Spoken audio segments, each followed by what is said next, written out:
For the past 7 years, I've had this really great opportunity to work with a professional choir, and it's been an amazingly soul-expanding, transcendent experience.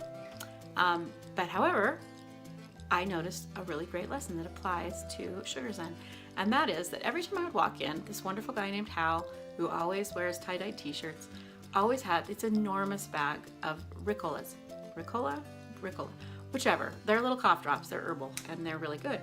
And he had this huge bag of them. And in there were also some Hall's cough drops, but there was lots of different kinds of Ricola. And every time he would come over, he would hand it to every choir member. It was just like his little sweet gift to the world to give us all a Ricola so we'd be clear when we sang.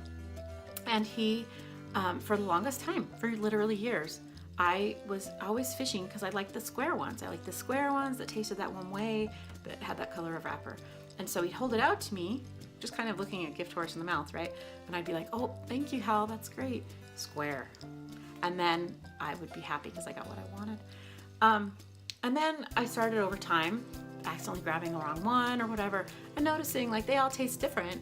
And maybe I need to not be so weird about it. Like he's handing me a bag of Ricolas. Maybe I could just take one and not be that way. So I just started taking whatever it was and tasting different things. And instead of saying, does this taste like what I like? I'd be like, what does this taste like? And that is the moral of today. Instead of saying, is this what I like?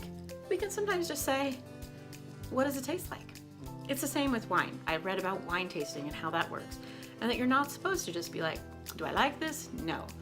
Otherwise, you just only like the sweet ones, right? So you really have to be like, what do I notice? What do I taste? What are the notes? It's the same with chocolate tasting. You can go ahead and say, wow, there's floral, or oh, there's coffee tastes, or oh, there's all these different things that you can notice, especially when you get the quality stuff. So it's worth it to spend some time on just seeing what things are like rather than seeing whether we like them. So I'd like you to spend a little bit more time recognizing that we don't look up at the sky and say, is that a good cloud or a bad cloud? It's a cloud, and we can say, oh, that looks beautiful, or that looks like a turtle, or look how big and puffy it is.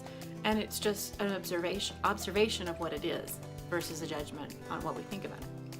So let's move from, do I like this, to what is it like? What does it taste like? And today, focus on what is happening rather than what you would like to have happen. And it's another opportunity to just be the detective and not be the judge.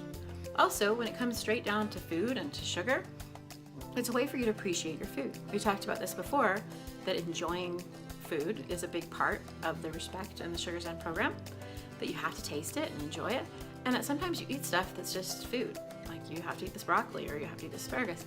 And in those moments, instead of saying, do I like this? Or, you know what, I hated this, I've always hated this, you can just be like, what does it taste like? What are the different layers? What are the different textures? And you actually can expand your experience by noticing what is. It's again all about curiosity. It makes life a lot more interesting.